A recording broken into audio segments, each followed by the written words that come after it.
Hola, bienvenidos, bienvenidas a este primer video explicativo del curso de posgrado Tópicos de Álgebra Lineal aplicada a las ciencias experimentales. En estos videos explicativos desarrollaremos algunos contenidos de álgebra lineal que nos parecen de interés, primero para que puedan acercarse a este conocimiento y tender puentes a otros saberes de otras ciencias experimentales que pueden serles útiles o que pueden generar algún tipo de aporte o insumo para sus trabajos de investigación o sus tesis doctorales. En general no vamos a desarrollar esta asignatura con un nivel de formalidad matemática como uno estaría acostumbrado. Un poco la idea es conocer estos contenidos superficialmente y que luego cada uno de ustedes pueda tener la oportunidad y que cuente con las herramientas básicas para profundizar en el caso de que considere que son interesantes. Además, como ya le hemos mencionado, muchas veces este tipo de desarrollos se pueden realizar más sencillamente usando software matemático, por lo que los y las invitamos a hacerlo en el caso de que lo consideren necesario y que nos consulten también en casos de que tengan algún tipo de duda para poder desarrollar esta tarea. Este primer video se va a referir a la primera de las unidades del material que les hemos compartido, que es el de sistema de ecuaciones lineales, y un poco va a resumir los contenidos teóricos con algunas actividades prácticas que pueden llegar a resultarles de clarificación de estos contenidos. Además, a medida que vayamos avanzando en el desarrollo, vamos a ir proponiendo la resolución de algunas de las actividades que hemos dejado en la práctica de este curso para que puedan resolverlos en sus casas ya de manera autónoma, y si tienen alguna dificultad o alguna duda al respecto pueden consultarnos en clases de consulta o en los encuentros sincrónicos que podamos proponer a tal fin. Bien, para comenzar, desde ya, como esta rama de la matemática se llama álgebra lineal, es fundamental tener una idea de a qué nos referimos con linealidad. Entonces, vamos a trabajar con ecuaciones lineales cuando podemos escribir y relacionar las n variables que puede llegar a estar participando en esta ecuación de una forma algebraica particular. Esa forma algebraica es la que ustedes están viendo en pantalla. Básicamente, fíjense que tenemos acá n variables que se simbolizan con x sub i, es decir, x sub 1, x sub 2, etcétera, hasta x sub n, siendo n la cantidad de variables. Y vemos también que estas variables solamente están relacionadas entre sí a partir de dos operaciones matemáticas: estar multiplicadas por un coeficiente, bien, que sería a1, a2, etc., y esos términos sumados, bien. Es decir, no se admite en una ecuación lineal ningún otro tipo de relación entre las variables que no sea esa. No pueden estar multiplicadas entre sí, ni divididas entre sí, ni elevadas una a otra, ni siendo argumentos de logaritmos, cosenos u otras operaciones. Simplemente pueden estar multiplicadas por constantes y sumadas. Bien. Y luego, como esto es una ecuación, igualado a un término b, que es un término independiente, que también es una constante. Entonces, básicamente vamos a decir que las ecuaciones son lineales cuando demuestran una cierta estructura algebraica particular que suele ser sencilla y además que suele ser estar bastante presente en las ciencias experimentales. Más allá de que hay muchos modelos que utilizan otro tipo de relación entre las variables, ya sean racionales, ya sean raíces, ya sean, no sé, trigonométricos, etcétera, o logaritmos, hay muchos modelos que se pueden expresar como ecuaciones lineales o se pueden linealizar en ecuaciones lineales, por lo cual estas tienen una real importancia. Entonces, por ejemplo, vamos a intentar resolver este ejemplo propuesto, el ejemplo 1, sobre combinaciones lineales de variables. En este sentido, lo que importa aquí es que veamos, es que diferenciemos cuáles son los elementos que nosotros vamos a considerar variables o incógnitas y cuáles vamos a considerar constantes. Entonces, por ejemplo, si observamos el primer conjunto propuesto, el conjunto A, vemos que aquí nuestros elementos van a ser un cuadradito y un circulito. Bien, esto es un ejemplo bastante pictórico, simplemente como para comprender a qué nos estamos refiriendo. Entonces, una combinación lineal de estos dos elementos solamente admitiría que cada uno de esos elementos, por ejemplo el cuadradito, lo pudiésemos multiplicar por un término constante, que le vamos a llamar A1, vamos a multiplicar por A2 el otro elemento, el circulito, y la única operación admitida entre estos dos términos es la suma. Y para que esto sea una ecuación, igualarlo a otra constante que podemos llamar B. ¿Bien? Entonces ahí tendríamos una combinación lineal de esos elementos. Si ya ahora vamos a un ejemplo un poco más intramatemático, los polinomios, por ejemplo, podemos pensarlos como ecuaciones lineales, como combinaciones lineales. ¿Bien? ¿De quién? De monomios. Por ejemplo, acá tenemos monomios de diferente grado, ¿no? Uno de grado 0, que sería igual a x a la 0 o 1, x a la 1 o x a secas, x al cuadrado, x al cubo. En estos casos, si uno considera que quiere combinar linealmente estos elementos y utilizando como constantes a números reales, es decir, en este caso A1, A2, etc., van a ser números reales, lo que uno puede plantear es una estructura de este estilo. A1 por 1 más A2 por x más A3 por x cuadrado más A4 por x cubo igual a b, ¿no? Y ahora sí podemos aclarar que todos los a sub i pertenecen a los reales y que b también pertenece a los números reales, ¿no? Entonces, en este caso, lo que encontramos en esta ecuación lineal es en definitiva una expresión de una ecuación polinómica. Bien, lo que tenemos en el primer miembro de la igualdad es un polinomio genérico de grado 3 y eso igualado a un número real. Bien, que de hecho hasta podríamos, si quieren, pasarlo restando al primer miembro, que aquí queda un 0, y poder obtener una ecuación polinómica que podemos resolver con algún método ya conocido. Pero vemos que aquí, para el conjunto dado, podemos plantear una ecuación polinómica de grado 3 genérica. También otra posibilidad es que el conjunto de mis elementos sean diferentes funciones. Por ejemplo, si le llamamos i1, i2, i3 y n. Bien, y acá también tenemos básicamente la posibilidad de combinarlos linealmente, ¿no? Como a1 por i1 más a2 por i2 más a3 por i3, y fíjense que en este caso no tenemos un conjunto finito o necesariamente finito de elementos, ¿no? Como que estos puntos suspensivos dan la idea de que acá hay un número desconocido de estos elementos, así que podemos tener n términos, bien, sin saber necesariamente cuántos son. Lo importante de esto es que la linealidad solo admite dos tipos de operaciones matemáticas: multiplicar por algo que consideremos constante, que puede ser un número o puede ser algún otro elemento matemático que, si lo comparamos con los elementos que pueden variar, ¿no? Con los elementos que forman parte de cada conjunto, son constantes, y estos términos sumarlos. Bien. Tenemos aquí, por ejemplo, la propuesta de que resuelvan ustedes la actividad 1 de la práctica para afianzar esta idea.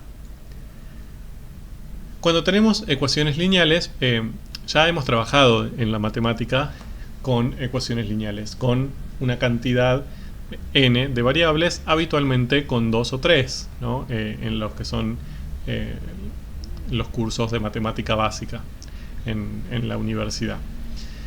Entonces, cuando tenemos estas ecuaciones lineales, lo que podemos preguntarnos es cuáles son sus soluciones. Una solución es básicamente una combinación de valores que pueden tomar las variables que verifican las igualdades propuestas, ¿no? Por ejemplo, si trabajamos con la primera de esas ecuaciones que tenemos escritas ahí, ¿no? Que es 2x menos 3y, primero vemos que es una ecuación lineal. Ahí los constantes serían 2 y 3, las variables 2 y menos 3, las variables serían x e y, mientras que el término b sería 1, y básicamente yo le voy a llamar solución a cualquier par de valores x y, en ese orden, que satisfaga esa ecuación. Por ejemplo, si x vale 5 e y vale 3, observamos que 2 por 5 menos 3 por 3 efectivamente vale 1, por lo cual el par 5, 3, en ese orden, es una solución de esta ecuación. Y la podemos escribir de diferentes maneras. Una es la que está escrita directamente en la presentación, pero en este curso vamos a recurrir a otra forma habitual, que es en forma de vector. Entonces podemos escribir el vector S de solución, y los vectores habitualmente lo podemos escribir en forma de matrices columna, ¿no? Con los elementos 5 y 3 como dos elementos de una matriz columna. Aquí el orden importa. Pueden verificar fácilmente que si x vale 3 y y vale 5, es decir, si intercambiamos estos dos números reales, la igualdad no se verifica, por lo tanto el orden en que estos elementos aparecen es importante. Si presentamos por lo tanto una solución en forma vectorial, como este caso, tenemos que tener bien claro cuál de las variables está representada en primer lugar y cuál en segundo lugar. Habitualmente queremos conocer alguna solución de una ecuación, como es este caso, pero muchas veces también lo que nos interesa es conocer todas. ¿Bien? Entonces ahí tenemos diferentes formas de trabajar. Por supuesto, creo que está bastante claro que esa ecuación tiene infinitas soluciones. Es decir, así como yo propuse la ecuación, la solución 5, 3, podría encontrar infinitas más que verifiquen que el doble de la variable x menos el triple de la y sea igual a 1. Entonces, muchas veces una estrategia para trabajar es expresar las soluciones en función de una o más de una variables libres. Por ejemplo, si yo reescribo la ecuación dada, yo podría despejar la variable y de esta manera, es decir, podría expresarlo como 2/3 de x menos 1/3. Y esto quiere decir que una forma equivalente de expresar la ecuación lineal dada al inicio, 2x menos 3y igual a 1, es decir que eso valdrá siempre y cuando la variable y sea igual a 2/3 de la variable x menos 1/3. Entonces, acá vemos que hay infinitas posibilidades para encontrar x e y, pero cuando fijamos una de ellas, la otra queda determinada. Es decir, pueden ser infinitos pares xy, pero no cualquier par xy, ¿no? Siempre hay una relación necesariamente entre una variable y la otra. Esto podemos expresarlo de la siguiente manera. Todas las soluciones S que encontremos para este caso podemos darlas con dos variables, de las cuales podemos decidir solo una. Por ejemplo, en este caso, como despejamos y en función de x, podríamos dar nosotros cualquier valor a la primera de las variables, a x, a lo cual lo vamos a simbolizar con una letra t, bien, siendo t cualquier número real. Mientras que cuando definimos el valor de esa primera variable t, queda definido el valor de la segunda variable, que va a ser necesariamente 2/3 de esa t menos 1/3. Lo que acabamos de expresar ya no es una solución, sino sería el conjunto de todas las soluciones, por lo cual se le llama conjunto solución. Y lo podemos expresar de esa manera, o lo podemos expresar también dando los coeficientes de t utilizando un vector columna y los términos independientes utilizando un segundo vector columna. se puede verificar fácilmente que si yo resuelvo esta operación, es decir, al primer vector lo multiplico por t y luego le sumo componente a componente el segundo vector, volveríamos a obtener la expresión dada aquí. Bien. Entonces, vemos cómo cada ecuación lineal, en este caso, vamos a poder relacionarlas con un conjunto solución que puede ser de distintos tipos, ¿no? A veces podemos encontrar que hay una única solución, es decir, hay un solo vector que con ciertos valores de las variables que van a poder cumplir esa ecuación. Hay veces que podemos encontrar infinitos con este caso, y de hecho incluso hay veces también que puede suceder que no haya ninguno. Más allá de eso, tenemos la posibilidad de expresar esos conjuntos solución, en el caso de que sean infinitas soluciones, como suele pasar, a partir de definir algunas variables libres. Bien. Esto desde una perspectiva del álgebra, desde una perspectiva geométrica, habitualmente las ecuaciones lineales se pueden pensar como funciones lineales. Por ejemplo, queda bastante en claro que si nosotros graficásemos en un sistema y en función de x esta expresión, obtendríamos una recta como gráfica, ya que es una función lineal, ¿no? Mientras que si tuviésemos más variables, por ejemplo, en el caso de esta segunda ecuación dada, lo que obtendríamos sería un plano, por ejemplo, en ese caso, cuando se pertenece a R3, ¿no?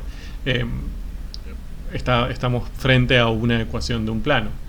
Es decir, todas las ecuaciones lineales, si las pensamos como una función y las representamos en un sistema adecuado, darían origen a gráficas lineales. Algunas se pueden pensar como los planos o como las rectas en un sistema de 2 o 3 dimensiones, pero ya si vamos a una mayor cantidad de dimensiones, básicamente no es imaginable como un elemento geométrico concreto.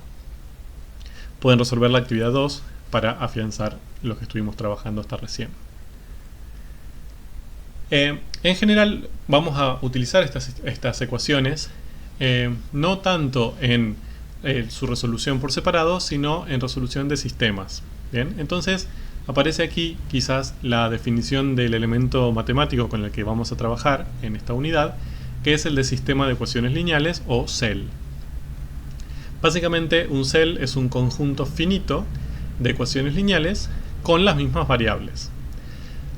Bien, entonces de aquí surge que tenemos que tener una cantidad finita de ecuaciones lineales, aunque sea elevada, necesariamente tiene que ser finita, no puede ser infinita para que puedan funcionar todas las herramientas matemáticas que presentaremos luego, y que tienen que cumplirse al mismo tiempo con las mismas variables. Bien, esa sería un poco la idea de sistema. Entonces vamos a decir que una solución de un SEL es un vector, es un conjunto de valores de esas variables que sea solución de todas las ecuaciones simultáneamente. Entonces, por ejemplo, tenemos aquí un sistema de ecuaciones lineales, es el que está escrito ahí más abajo. Podemos ver que las tres ecuaciones presentadas son lineales. En la primera, las constantes son respectivamente 1, 5 y menos 2, mientras que las variables son x1, x2 y x3. Esas mismas variables son las que se repiten en las otras dos ecuaciones dadas, ¿no? Aparecen x1, x2 y x3 en las dos ecuaciones, solo que lo que cambian son los coeficientes, ¿no? En la segunda están multiplicadas por menos 2, 3 y 0, por eso no aparece el término correspondiente a x3, mientras que en la tercera 1, 2 y menos 1. Y los términos independientes son respectivamente para cada ecuación 5, 4 y 2. Entonces, esta notación, que puede, dependiendo de la bibliografía, puede venir dada como con una recta vertical o con una llave, lo que nos está queriendo decir que esas ecuaciones forman parte de un sistema, es decir, que estamos intentando resolverlas juntas, estamos intentando encontrar aquellos valores de x1, x2 y x3 que simultáneamente sean solución de las tres ecuaciones. Si cada una de ellas las analizamos por separado, vamos a encontrar que tienen infinitas soluciones y de hecho que puedan tener una o dos variables libres.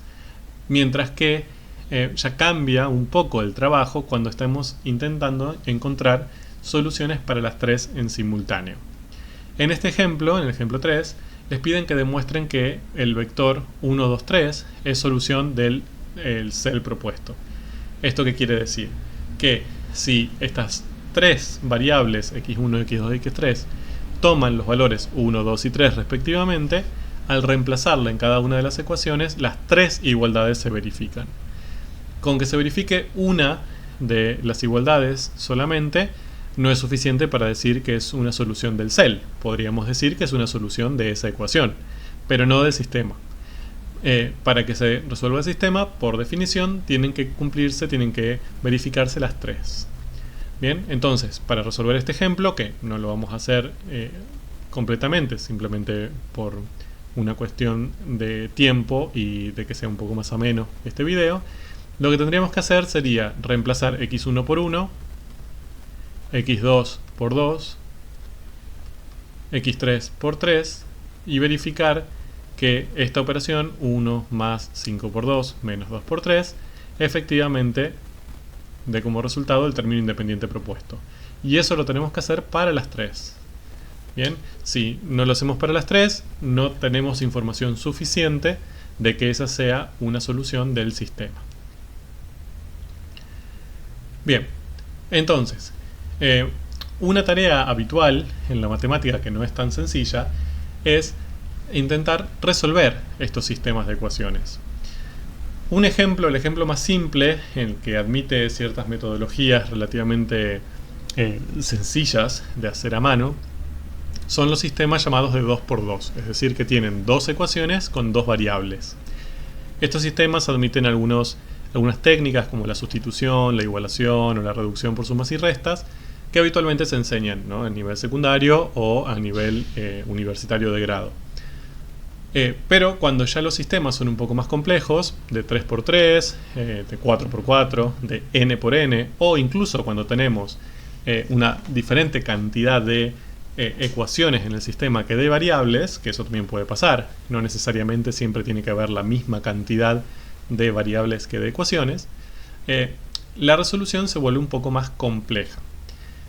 Y además empiezan a aparecer diferentes posibilidades a la hora de encontrar las soluciones.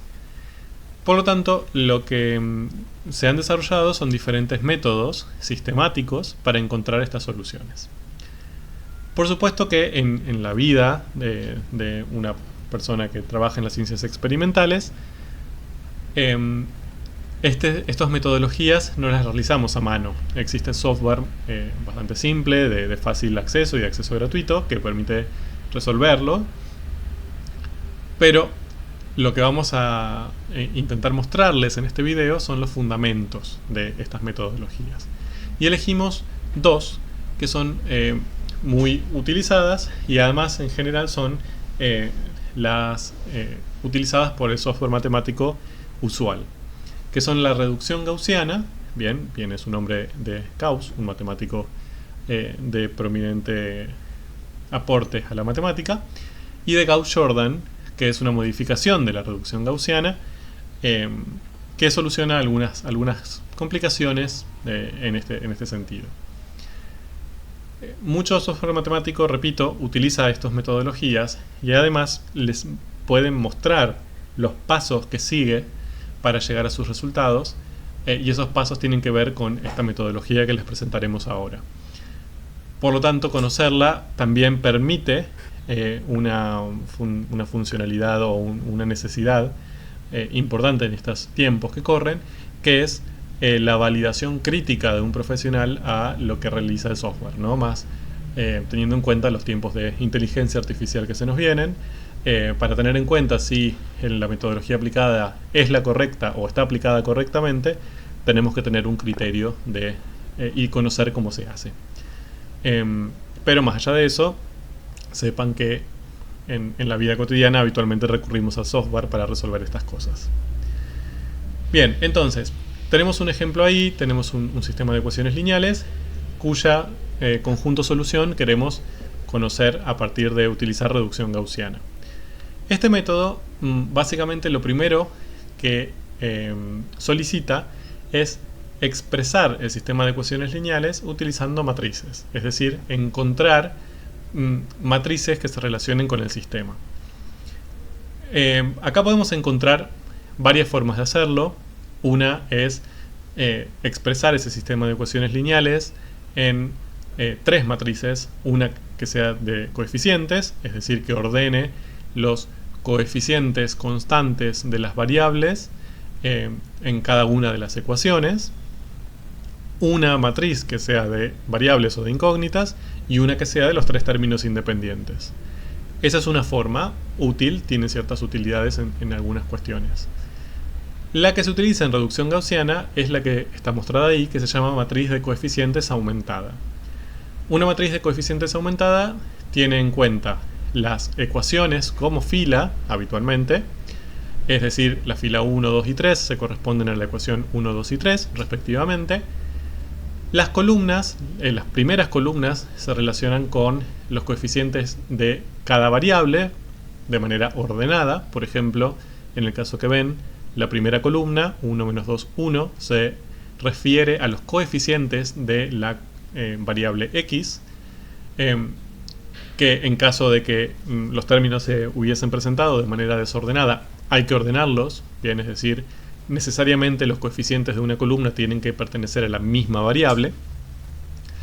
Para la segunda columna la variable y para la tercera columna la variable z, por supuesto con su signo, ¿no?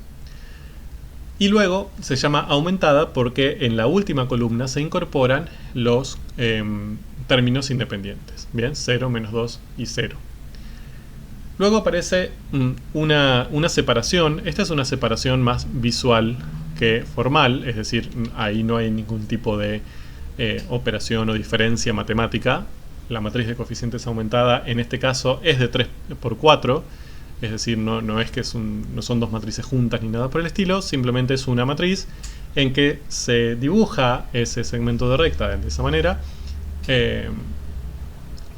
básicamente para poder diferenciar cuáles son las columnas correspondientes a los coeficientes y cuáles a términos independientes, pero podría no dibujarse.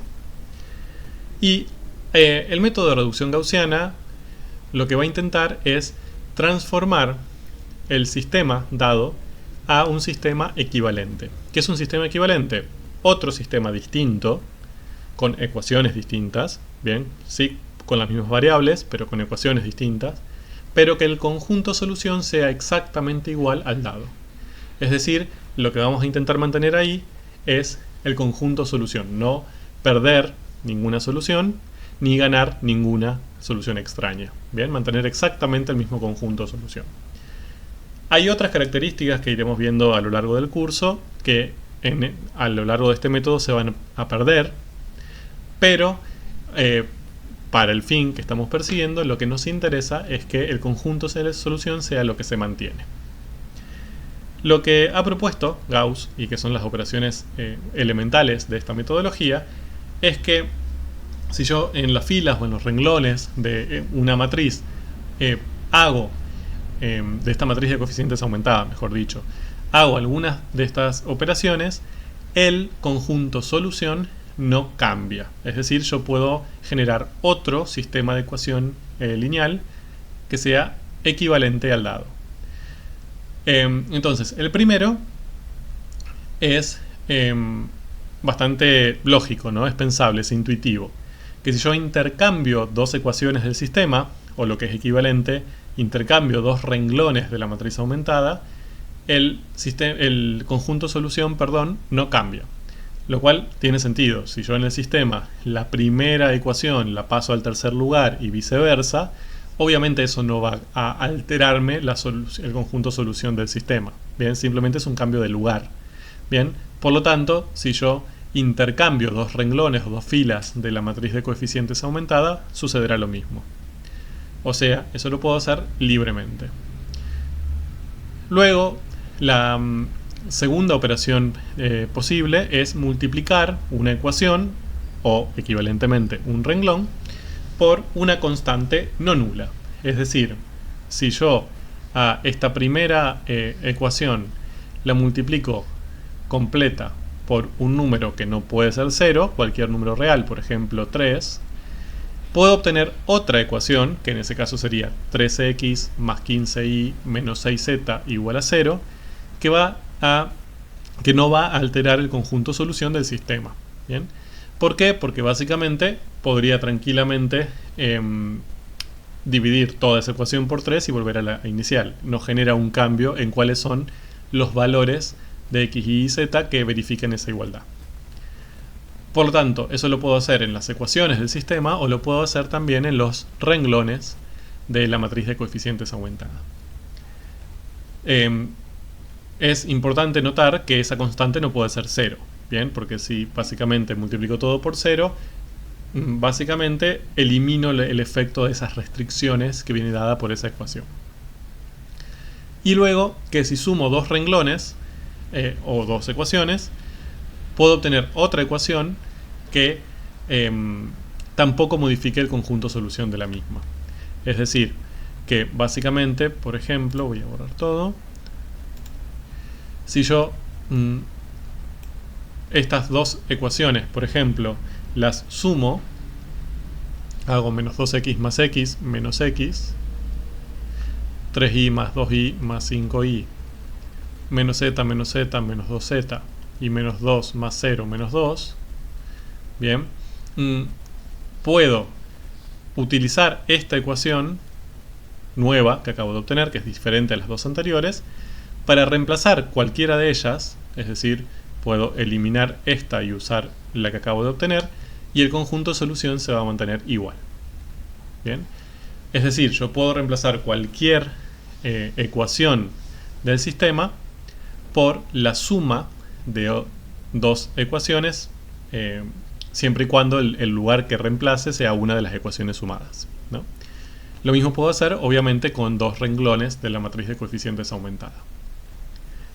Bien, por supuesto que estas operaciones tienen una demostración formal de por qué no alteran el conjunto solución, pero para nuestros objetivos, con conocer que las podemos aplicar, basta. Entonces, acá lo que podemos ir haciendo es ver e intentar reconocer cuáles fueron los cambios que se fueron haciendo desde la matriz de coeficientes aumentada dada inicialmente con estas cuatro matrices que va a ir proponiendo el ejemplo 4 y reconocer cuál fue la operación realizada. Por ejemplo, en este caso que estamos viendo, con un poco de inspección, resulta evidente que lo que sucedió es que intercambiamos la primera y la tercera, ¿no? No hay ningún cambio extra. Básicamente, el primer renglón, 1, 5, menos 2, 0, ahora aparece como tercero y viceversa. Por lo tanto, esa fue la operación elemental realizada.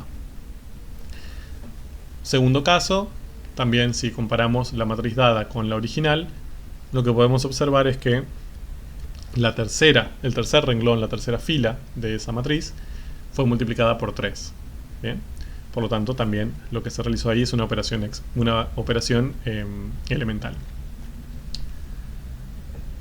Quizás esta es un poco más complicada de ver. Bien. Si prestamos atención, la primera y la segunda fila son idénticas y están en el mismo lugar que en el caso de la matriz original, mientras que la tercera cambia. No es ninguna de las anteriores, no hubo un intercambio ahí. No podemos pensarlo como la multiplicación de alguna de la fila original por un número, pero sí podemos ver que es la suma de la segunda y la tercera ecuación. Bien, si estas dos las sumamos, podemos obtener los resultados respectivos de la tercera fila. Menos 2 más 1, menos 1, 3 más 2, 5, menos 1 más menos 1, menos 2, y menos 2 más 0, menos 2. Esos resultados son los que aparecen en la nueva tercera fila. Bien, es decir, esto lo podemos expresar como que este renglón es en definitiva la suma del renglón 2 y el renglón 3 original. Y ahora, si observamos este caso, bien, acá quizás es un poco más difícil de ver, pero observamos que aparece una nueva tercera fila, en donde acá aparece un 0. ¿Bien? Y esto puede ser interesante de trabajar. Ahora, intentemos ver de dónde apareció o cómo podemos hacer para llegar a este nuevo renglón a partir de los otros dos. En este caso, lo que podemos observar es que ese renglón surge de sumar al renglón original 2 el doble del renglón 3. ¿Bien? Aquí lo que está sucediendo es que estamos combinando dos operaciones elementales. Fíjense que estamos multiplicando un renglón por 2, eso es una operación elemental que no cambia el conjunto solución, y luego sumando dos renglones para reemplazar el tercero. Eso también es otra operación elemental, ¿bien?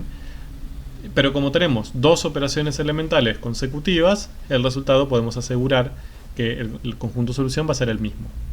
¿Bien? Podemos ir pensándolo. Elemento a elemento. Sumamos el elemento del renglón 2 con el doble del renglón 3. Menos 2 más 2 por 1, 0. 3 más 2 por 2, 7. Menos 1 más 2 por menos 1, menos 3. Y menos 2 más 2 por 0, menos 2. ¿Bien?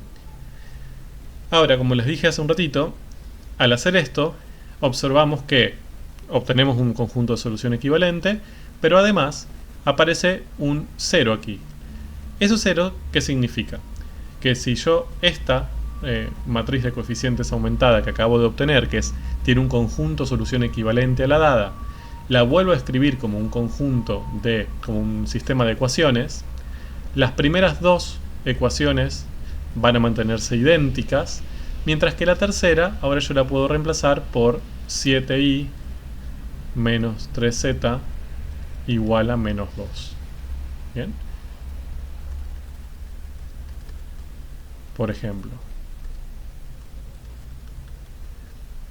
si comparamos con la anterior, pudimos eliminar la influencia de una de las variables en una de las filas. Bien, antes todas las filas aparecían las variables x1, x2, x3 o x y z, como quieran llamarle, mientras que en este nuevo sistema que tiene la misma solución, bien, eso es importante recalcarlo, ahora la x desaparece, bien, no influye en la última de las ecuaciones. Y esta es la base del método de reducción gaussiana. Lo que propone Gauss en su momento es que si uno utiliza a conciencia y de manera estratégica las operaciones elementales, lo que puede ir haciendo es hacer desaparecer algunas variables en algunas de las ecuaciones, bien, y con desaparecer me refiero a que estén multiplicadas por 0 y por lo tanto no influyan. Entonces, obtener un sistema de ecuaciones equivalente y muy sencillo de resolver. Bien. Entonces, esa forma, que es la sencilla de resolver, es lo que se llama forma escalonada por renglones. Bien, que aquí la tenemos definida, aunque ahora lo veremos con un poco más de detalle. La forma en la que vamos a querer llevar los sistemas de ecuaciones es aquella en donde el primer elemento distinto de 0 de cada renglón está a la derecha de cualquier otro en un renglón superior. Y que si alguno de los renglones, al hacer estas operaciones, termine siendo todos ceros, es decir, el coeficiente y el término independiente se me transforman todos en ceros, lo vamos a ubicar en la parte inferior de la matriz de coeficientes. Veamos esto. ¿Qué significa? Lo que significa es que yo lo que tendría que identificar en cada uno de los renglones, en cada una de las filas de esa matriz, quién es el pivote. Le vamos a llamar pivote al primer elemento, si yo los voy analizando de izquierda a derecha, el primer elemento que no sea 0, que no sea nulo. Por ejemplo, en este caso, para la primera de la primera fila, el primer elemento no nulo es directamente el primero, el elemento 1, 1. En la segunda fila, el primer elemento, el 2, 1, es 0, así que el primero no nulo sería 13. mientras que en la tercera el primero no nulo sería menos 2/3. Bien.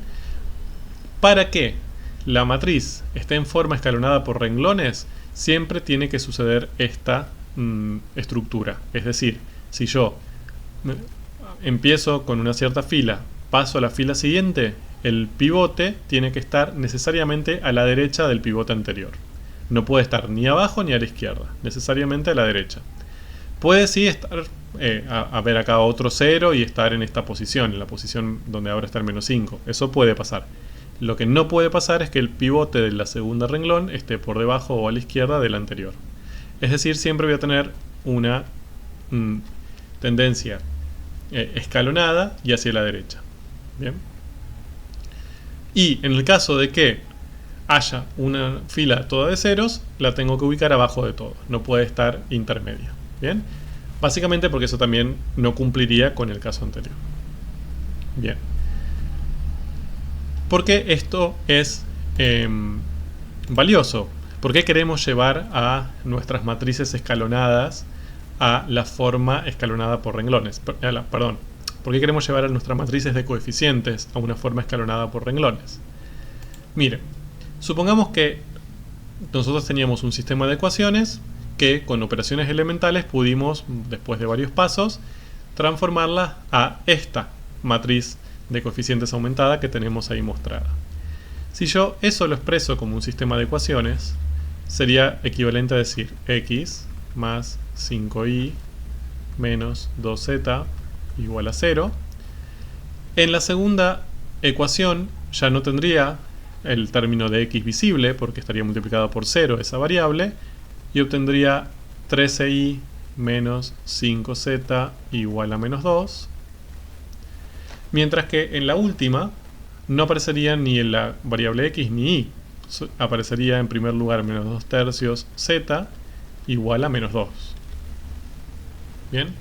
Entonces, si yo partí de un cierto cel original más complejo y luego de varios pasos lo transformé a este que yo sé que al hacer operaciones elementales es equivalente al inicial, puedo asegurar que el sistema, que el conjunto solución de este sistema es el mismo que del inicial. Pero, a diferencia del inicial, encontrar qué valores toman x, y y z en el sistema que acabo de hallar es mucho más sencillo. ¿Por qué? Porque podemos resolver de abajo hacia arriba.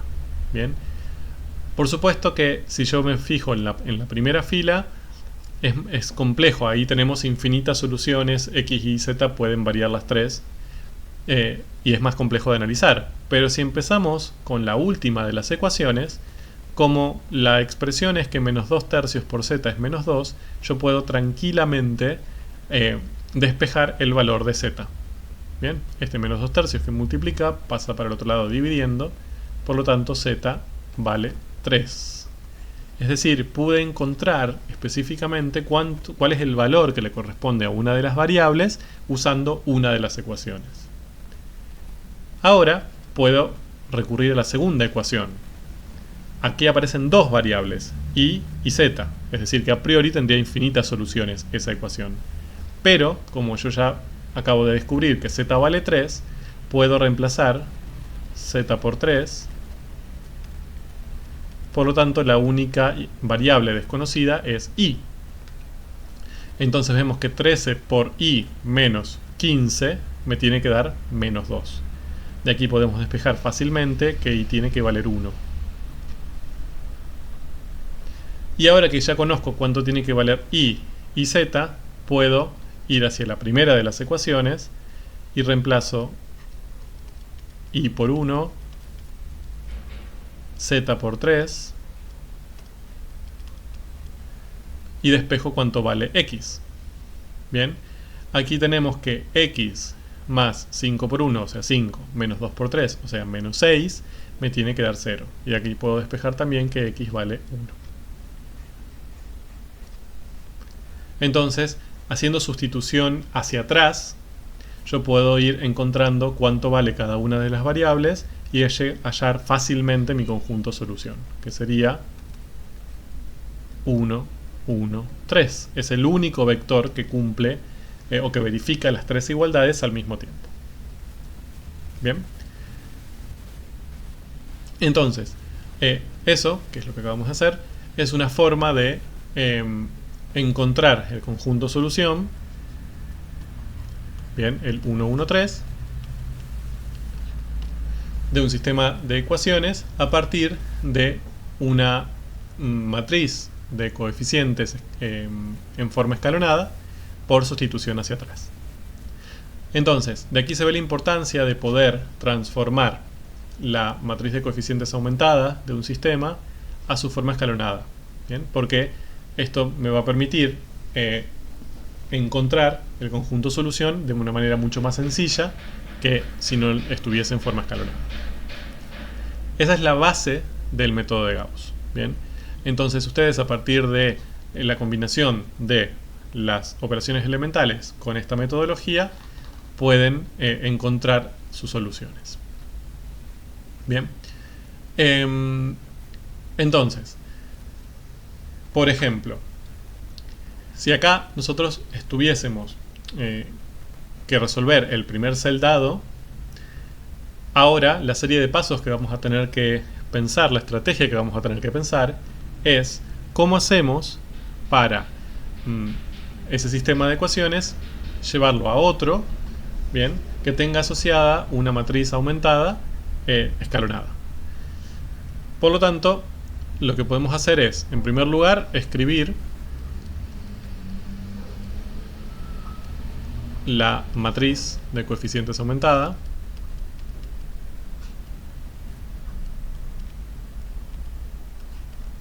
y luego ir proponiendo diferentes operaciones elementales que intenten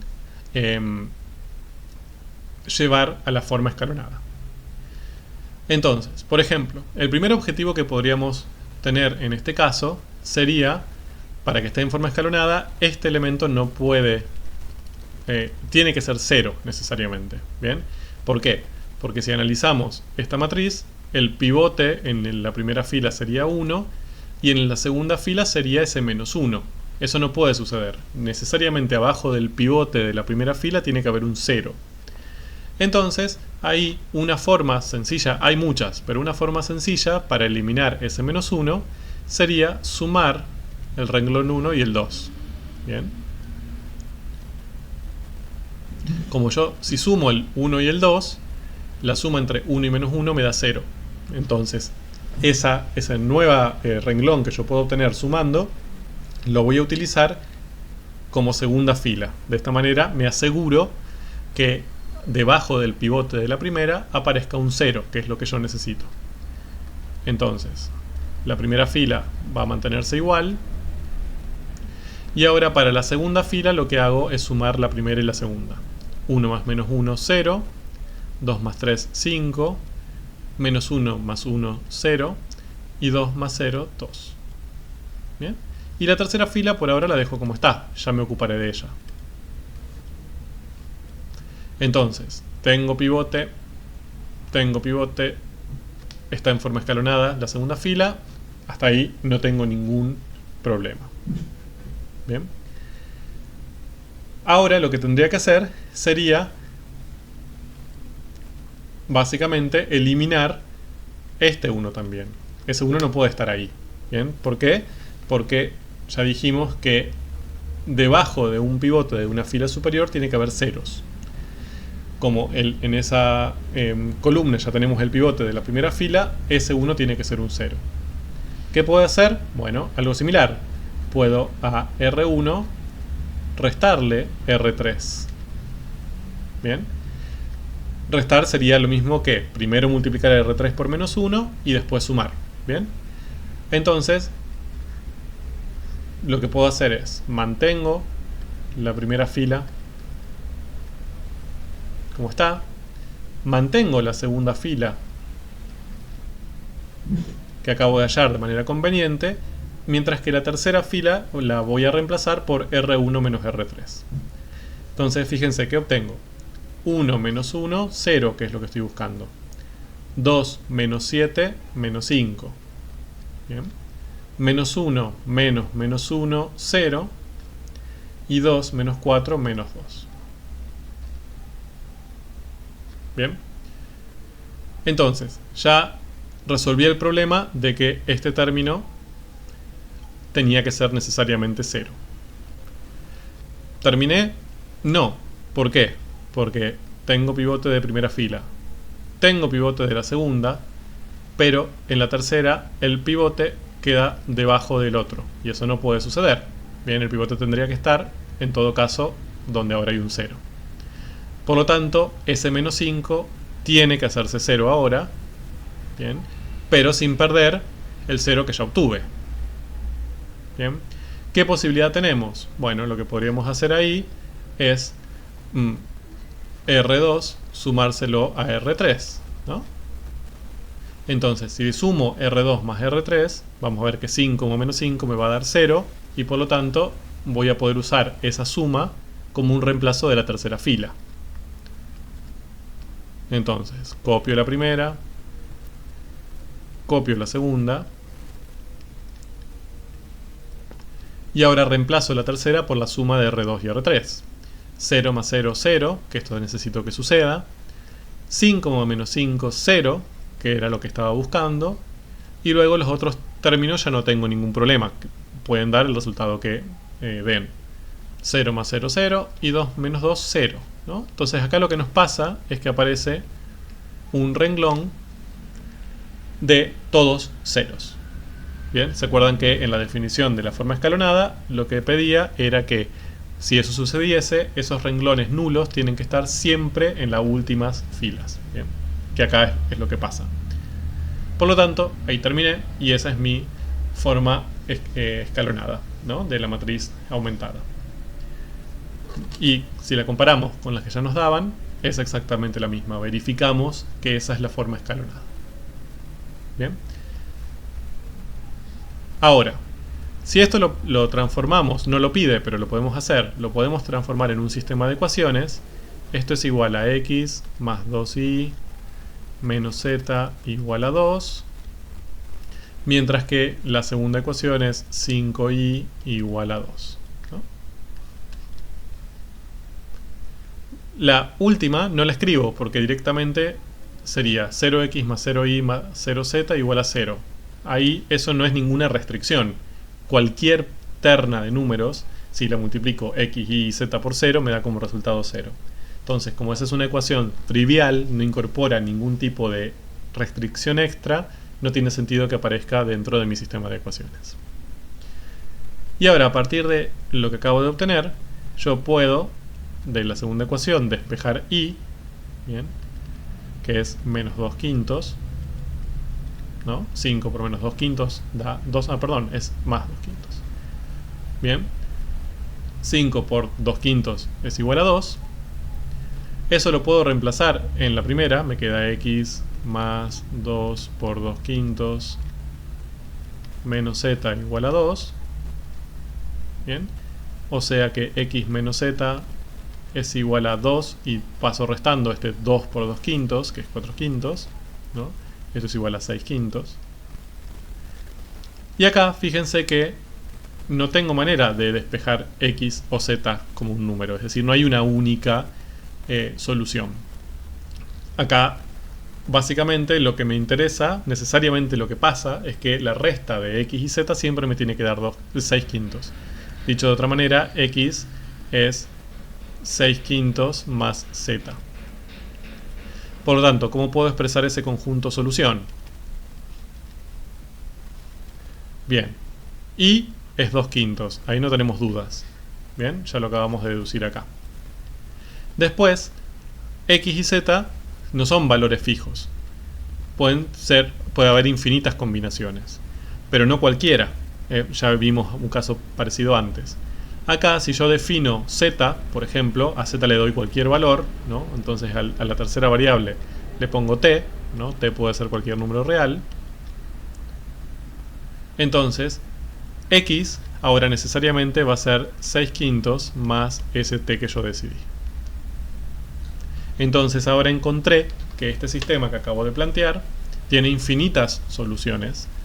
Bien, no cualquier terna, sino todas las ternas que cumplan esas condiciones, que su segundo elemento es 2 quintos y que el tercer elemento y el primero se relacionan de la manera escrita. Si yo defino el tercero, el primer elemento va a ser ese elemento más 6/5. Todas las ternas que cumplan esas condiciones van a ser solución de mi sistema de ecuaciones. Y todas las ternas que no cumplan esas condiciones no lo serán. ¿Bien? Por eso ese es el conjunto solución del sistema. Bien, entonces, esto lo que acabamos de ver es una forma sistemática de resolver sistemas de ecuaciones de n por n. Fíjense que esto nosotros lo estuvimos aplicando en un sistema de 3×3, pero tranquilamente puede aplicarse en sistemas más grandes, con más ecuaciones o más incógnitas, o incluso cuando no hay igualdad de cantidad de ecuaciones incógnitas. No hay ningún problema, el sistema funciona. ¿Bien? ¿Dónde está la parte más artesanal? En darnos cuenta cuáles son las operaciones entre filas que tendremos que utilizar para ir llevando y convirtiendo la matriz aumentada en su forma escalonada. ¿Bien? Pero ya cuando encontramos la forma escalonada, los pasos que tenemos que hacer para ir encontrando los diferentes valores o restricciones sobre las variables es bastante sencillo. Bien. Esto es importante que puedan verlo, que puedan analizarlo, más que nada porque cuando se resuelven estos sistemas de ecuaciones por software, muchas veces lo que les va a mostrar es cuáles son las operaciones elementales que fue haciendo hasta llegar al resultado. Entonces no solo les va a aparecer el resultado final, no el conjunto solución, sino que también les va a aparecer que en el primer caso restó R1 y R2, o lo sumó, perdón, que en el segundo caso los restó, que en el tercer caso sumó R2 y R3 y así. Entonces todos esos pasos son mostrados y uno puede ir siguiéndolos para ver si tienen sentido o no. En el último ejemplo que vimos, una de las características más notables es que al realizar la reducción gaussiana aparecía una fila de ceros.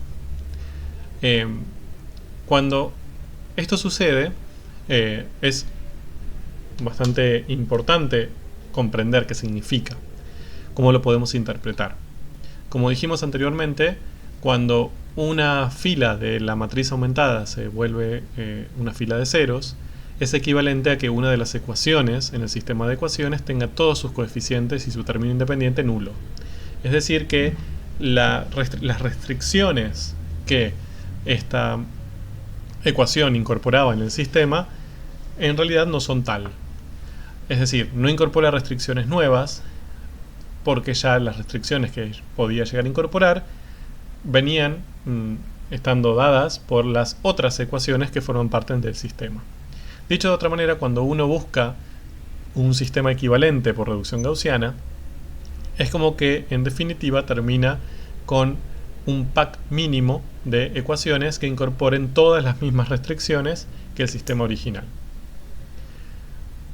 Por eso, la cantidad de renglones que se vuelven cero tras una reducción gaussiana en una matriz de coeficientes, o lo que es lo mismo, la cantidad de ecuaciones con todos coeficientes nulos que aparecen en un sistema luego de la reducción gaussiana, es importante y determina lo que se llama rango de una matriz, en este caso de la matriz de coeficientes aumentada. El rango de una matriz, esto es un concepto que se aplica para todas las matrices, bien, pero en nuestro contexto lo vamos a aplicar en las matrices de coeficientes. El rango de una matriz es el número de renglones o de filas que son distintos de cero luego de hacer una reducción gaussiana.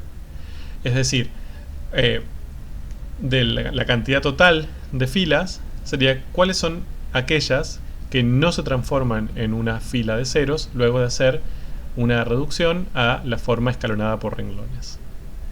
Esto es importante porque en definitiva lo que estaría indicando una buena interpretación de este número es cuántas cuántas ecuaciones de las dadas en el sistema son las que verdaderamente están aportando restricciones al sistema, valga la redundancia. De hecho, vamos a utilizar esto y hay un resultado teórico muy útil, que es el teorema del rango. Este se puede demostrar, no lo haremos, pero lo que asegura es que el número de variables libres de un cell. Recuerden que las variables libres eran aquellas que quedaban indeterminadas en el conjunto solución del mismo, es decir, las que podríamos decidir independientemente y que limitaban a las demás. El número de estas variables libres de un sistema de ecuaciones compatible es igual siempre al número de variables totales menos al rango de la matriz. Bien, entonces supongamos que tenemos un cierto sistema de ecuaciones. Lo voy a hacer esquemáticamente. Un sistema de ecuaciones con 4 ecuaciones y 3 incógnitas, ¿no? X, Y, Z. Bien. Entonces, si nosotros planteamos acá su matriz de coeficientes aumentada, ¿no? Tendrá, por supuesto, 4 filas. Y cuando hacemos la reducción gaussiana, obtenemos, por ejemplo, 3 filas y la última se transforma en una fila de ceros. De aquí podemos decir entonces que el rango va a ser 3, ¿no? Porque es la cantidad de filas no nulas. Pero también lo que podemos concluir con el teorema del rango es que la cantidad de variables libres que pueden llegar a quedar, es decir, que yo puedo definir y que no quedan determinadas al resolver este sistema, va a ser el número total de variables, 3, menos el rango, 3, 0. Es decir, no va a quedar ninguna variable libre. Si ese sistema es un sistema compatible, compatible significa que un sistema tiene solución, esa solución no va a contar con ninguna variable libre, ninguna variable que yo voy a poder determinar y que va a poder tomar infinitos valores reales. Esto significa que va a ser un sistema compatible determinado, va a tener una única solución. Ahora, si al hacer este proceso de reducción gaussiana hubiesen quedado 2 filas no nulas, mientras que aparecen 2 filas nulas, aquí el rango ya sería 2. Y la cantidad de variables libres sería la cantidad de variables totales, 3, X, Y, Z, menos el rango, 1. Es decir, que al resolver este sistema, si aparecen soluciones, serían infinitas, porque una de esas variables, X, Y o Z, quedaría libre y las otras dos dependerían de esa. Por lo tanto, esa variable podría tomar cualquier valor real, mientras que las otras dos, cuando fije esa variable libre, quedarían fijas. De esta manera, podemos relacionar un poco cuál va a ser el comportamiento general del conjunto solución del sistema conociendo solo 2 valores. Uno es la cantidad de variables, que es un valor simple de ver por observación, y el otro es el rango, que el rango puede obtenerse mediante reducción gaussiana. Bien, entonces esto lo podemos analizar antes de resolver el sistema. Ahora, una característica que van a poder observar cuando resuelvan por el método de Gauss, la reducción gaussiana, sistemas de ecuaciones, y lo comparen quizás con compañeros o con software, es que no hay una única matriz aumentada en su forma escalonada. ¿Esto qué quiere decir? Que si yo parto de una matriz aumentada de coeficientes para un sistema de ecuaciones y realizo reducciones gaussianas, puedo llegar a diferentes matrices en forma escalonada. La reducción gaussiana puede llegar a resultados distintos. Bien. Esto no va en contra de lo que dijimos al principio, de que este sistema es equivalente al inicial, porque más allá de que yo llegue a distintas matrices de coeficientes en su forma escalonada, cuando resuelvo por sustitución hacia atrás, la solución que obtengo sí va a ser la misma siempre. Es decir, el sistema va a seguir siendo equivalente. Solo que la matriz final no va a ser necesariamente la misma. Bien. Y esto tiene un cierto sentido. Supónganse que cuando, como ejemplo, uno hace parte de un sistema, hace la reducción gaussiana. Bien, voy a poner un ejemplo muy tonto. Y llegamos a esta forma escalonada. Bien, que sería una forma válida. Ahora, tranquilamente nosotros podríamos llegar a una muy similar. ¿bien? En que la última fila sea el doble, 16, 18, por ejemplo. En vez de 8 y 9, 16, 18. Por supuesto que la ecuación que se relaciona con esas últimas dos filas son equivalentes entre sí, porque básicamente una es el doble de la otra. Bien, hasta podríamos tranquilamente multiplicar esa última fila por un medio para transformarlo en la primera matriz aumentada que está mostrada ahí. Pero no es necesario, porque cuando llegamos a ese punto, al transformar esto en una ecuación, que sería 8z igual a 9, o esta, 16z igual a 18, al despejar, esto dará 9 octavos, y esto también dará 9 octavos, ¿no? Entonces, la solución que yo obtenga va a ser la misma. El conjunto solución va a ser el mismo. Bien, esa z va a valer 9 octavos, sin importar si yo llegué a una matriz en forma escalonada del primer tipo o del segundo tipo. Entonces, acá podemos ver un ejemplo simple en donde podemos encontrar para el mismo sistema de ecuaciones dos matrices en su forma escalonada que sean equivalentes entre sí, pero distintas entre sí. Entonces, para evitar esto o para generar un método de control o de verificación, se propuso una continuación del método de Gauss que permite encontrar una matriz en forma escalonada, una matriz de coeficiente en forma escalonada única, ¿bien? Que no haya la posibilidad de que existan varias, sino que siempre para el mismo sistema exista la misma matriz, que es el método de Gauss-Jordan. Entonces, lo que vamos a encontrar con el método de Gauss-Jordan es una matriz en forma escalonada reducida por renglones. Entonces, acá la diferencia aparece por este adjetivo, reducida. ¿Bien? Entonces, lo que vamos a hacer es encontrar una matriz de coeficientes ahora, aumentada, que va a estar en forma escalonada por renglones, igual que en el método de Gauss, ¿bien? Pero le vamos a incorporar dos condiciones más. Una es que los pivotes, es decir, el primer elemento no nulo para cada fila, van a tener que ser unitarios. Ya no vamos a admitir pivotes que no tengan un valor de 1. Eso es muy fácil de obtener, porque si tenemos una cierta fila con un pivote que sea 3, por ejemplo, podemos multiplicar toda esa fila por un tercio. Es una operación válida. Y transformamos directamente ese pivote en 1. Mientras que la segunda condición que también se incorpora es que cada columna, bien, en esa matriz, que tenga un 1 pivote, bien, ya sabemos que ahora ese pivote va a ser unitario por la condición anterior, tiene ceros en todos los otros lugares.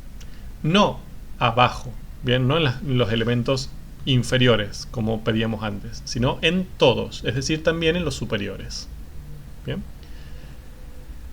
Entonces, por ejemplo, en el ejemplo que están viendo, en la matriz aumentada de la izquierda, vemos que está en la forma escalonada por renglones, ¿no? Cumple lo que veníamos viendo en la reducción gaussiana.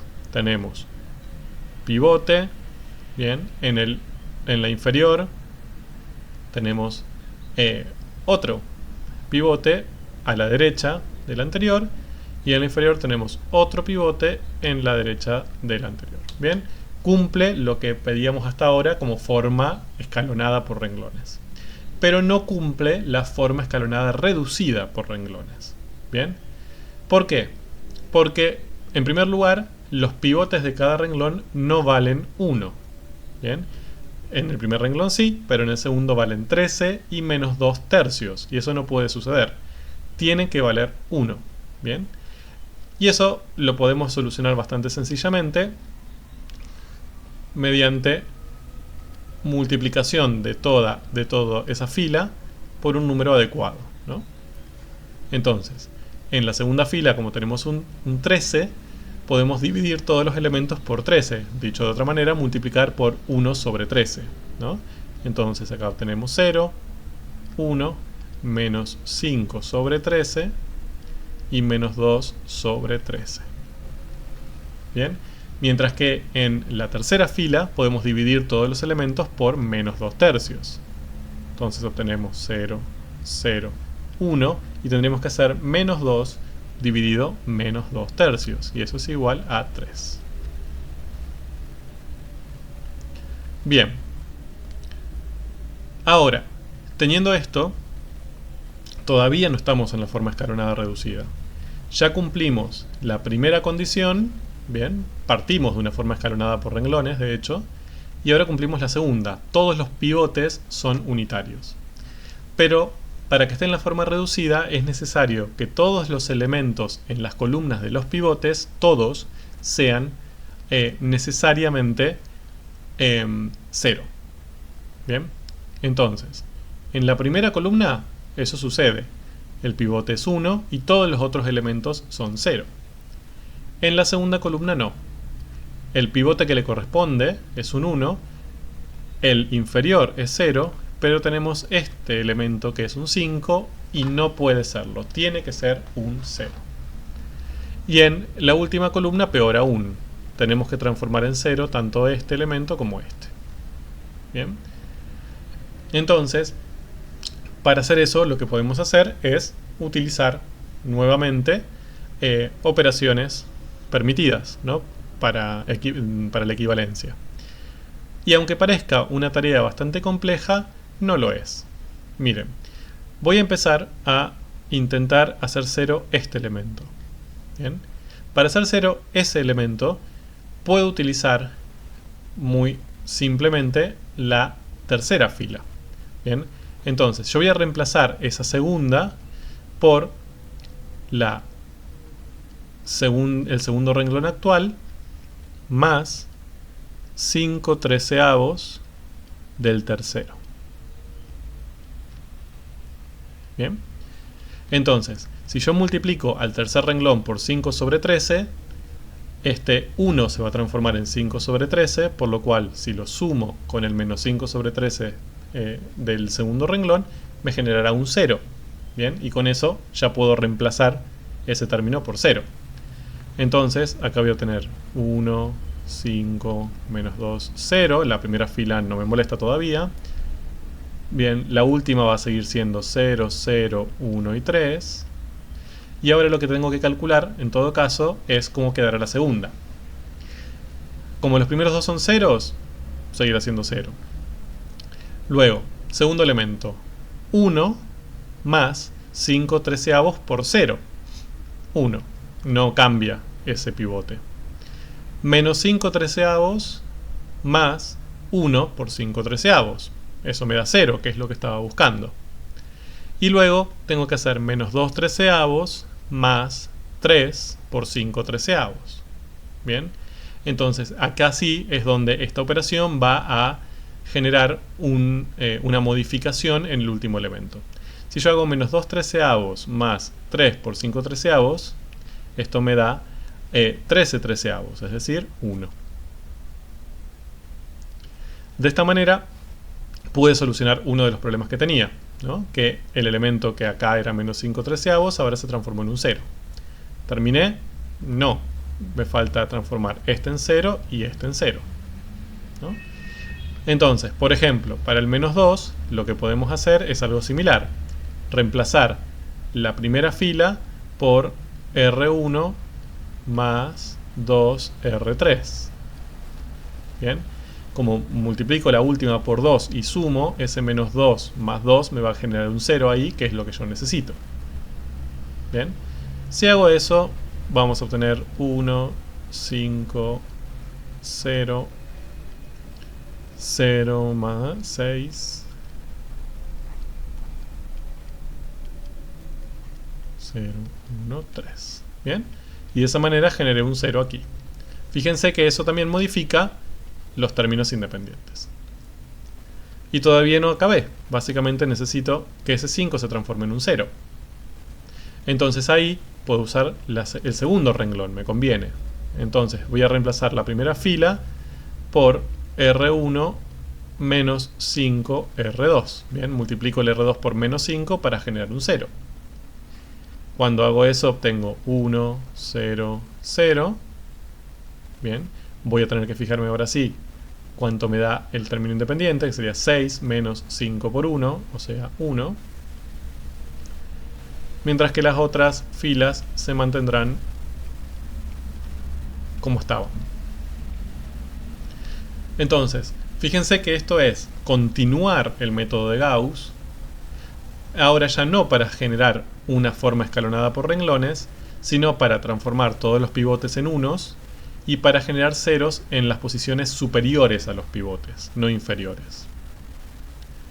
¿Por qué el método de Gauss-Jordan es útil o genera una cierta simpleza? Como verán, el procedimiento es más difícil y más largo que el anterior. Pero se puede demostrar que sin importar de qué forma escalonada por renglones comienzo, es decir, si comienzo en esta que yo les presenté o en otra equivalente, siempre voy a poder llegar a la misma forma escalonada reducida por renglones. Es decir, esta última que yo obtengo sí es única. Bien, no hay diferentes. Siempre, sin importar de dónde comienzo, voy a llegar a la misma. Y además, fíjense que si yo esto lo transformo ahora en un cel, queda un cel trivial. Miren, para la primera fila voy a expresar la ecuación 1 por x más 0y más 0z, así que no hace falta ponerlas, es igual a 1, 1 por y es igual a 1, 1 por z es igual a 3. Entonces el sistema de ecuaciones directamente, bien, es un sistema, casi que ni parece un sistema, simplemente parece ser una expresión del conjunto solución de ese sistema, ¿no? Entonces, muchas veces el método de Gauss-Jordan, si se utiliza un software o alguna metodología de rápido cálculo, es preferido, bien, aunque lleva un poco más de tiempo y recursos computacionales, por supuesto, porque va a tener que hacer más cálculos, permite llegar a una matriz de coeficientes reducida única y a partir de ahí leer muy fácilmente cuál va a ser el conjunto solución. Bien, por eso muchas veces es preferido. Entonces, ahí, aunque no se ve, pueden resolver utilizando este método los ejercicios 5 y 6 de la práctica que se los piden. Como una recomendación, en este caso, es que ustedes puedan hacer esa resolución a mano algunas veces hasta que vean, para que estén un poco más cómodos y cómodas con la técnica, bien, con la metodología, y después utilizar software matemático para verificar si lo que hicieron está bien y también para ir viendo, bien, y analizando críticamente cuáles fueron los pasos que utiliza el software para resolver y cuáles fueron los suyos, ¿no? Van a ver que probablemente no elijan los mismos pasos, pero que el resultado sea el mismo, ¿no? Y hasta que puedan ver que las formas escalonadas van a ser distintas probablemente, la que obtenga el software y la que obtengan ustedes, pero que la forma escalonada reducida no, y que el sistema de ecuaciones, que la solución del sistema tampoco lo sea, ¿no? Que eso es, por supuesto, importante porque para eso estamos utilizando esta metodología. Bien, entonces, un ejemplo para resolver podría ser este. Como verán, acá es un sistema bastante más grande, es de 4×4, y podemos utilizar el método de Gauss-Jordan, o el de Gauss, si consideran, para poder resolverlo. Yo no lo voy a resolver del todo. Sí me parece importante, en este caso, poder charlar sobre el planteo de la matriz de coeficientes. ¿Por qué? Porque acá lo que interesa y lo que puede generar errores es el orden. Bien, entonces, voy a trabajar con el orden de las variables como viene dada en la primera ecuación. Entonces los coeficientes serían 1 para x, 2 para y, 3 para z, menos 1 para w y 1 el término independiente. Si ya fijé eso, ahora estoy limitado a cómo voy a escribir los coeficientes de todas las demás. Entonces, el orden va a ser siempre x, y, z, w. En la segunda ecuación, eso está en el orden correcto. 4, 2, 1, 1, menos 2, 5. Bien, pero ya en la tercera ecuación, al faltar la y, tenemos que tener cuidado, ¿no? Entonces, x, el coeficiente que le corresponde es 3, para y es 0, y después menos 2 y menos 1 para z y w. Bien, y esto es igual a 4. Y en el último caso, tenemos 0 para x, menos 6, menos 11, 2 y 1. Bien, como nosotros ya queremos básicamente generar, al menos si queremos usar el método de Gauss, una forma escalonada, bien, ya podemos suponer que los pivotes, en el mejor de los casos, van a quedar en estas 4 posiciones, en las posiciones diagonales, ¿no? Por lo tanto, todas las posiciones inferiores van a tener que ser nulas. Entonces, fíjense que acá ya tenemos 2 posiciones nulas, ¿no? Tenemos esta posición nula y esta posición nula.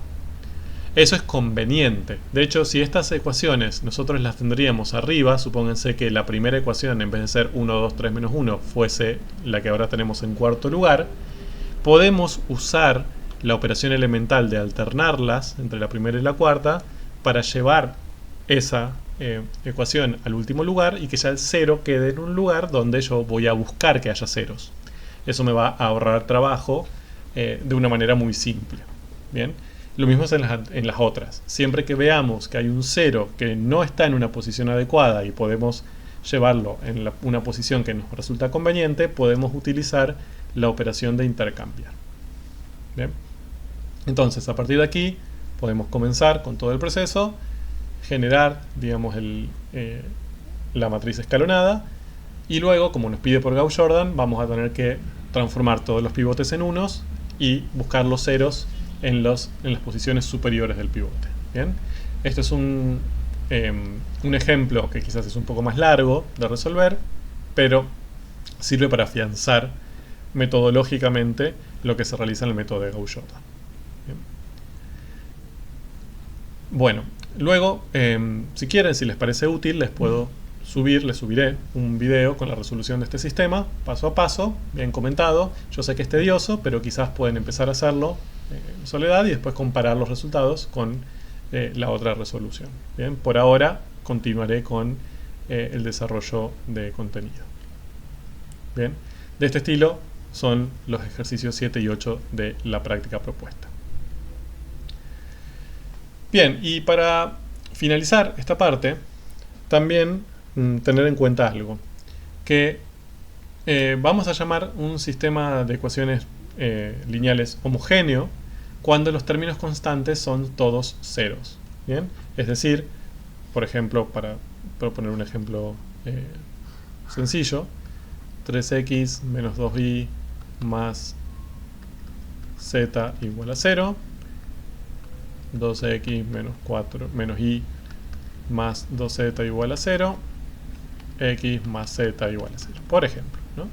Como los términos independientes siempre son nulos, bien, en todas las ecuaciones decimos que todo el sistema es homogéneo. Si ya uno de ellos fuese un número distinto a 0, diríamos que el sistema es no homogéneo. Bien, no se usa el concepto de heterogéneo, sino de no homogéneo. Ahora, estos sistemas cumplen una propiedad muy interesante. Bien, siempre van a ser compatibles. Eso significa que siempre van a tener solución. Bien, en algunos casos los sistemas de ecuaciones lineales pueden no tener soluciones, es decir, que no exista ninguna combinación de valores de la variable que cumplan todas las ecuaciones al mismo tiempo. Bueno, los cells homogéneos necesariamente son compatibles. A veces son compatibles determinados y tienen una sola solución, o a veces tienen más de una. Bien, de hecho tienen infinitas. Bien, esas son las opciones, o que tengan una o que tengan infinitas. Pero eso es siempre así. No puede darse el caso de que no exista soluciones. Y los dejamos como un desafío para que lo piensen. ¿Por qué? ¿Por qué creen ustedes que los sistemas homogéneos siempre son compatibles? ¿De dónde surge esa propiedad? Bien, pueden pensarlo y podemos discutirlo en los encuentros sincrónicos. Muchas gracias y aquí termina la unidad 1 de este curso.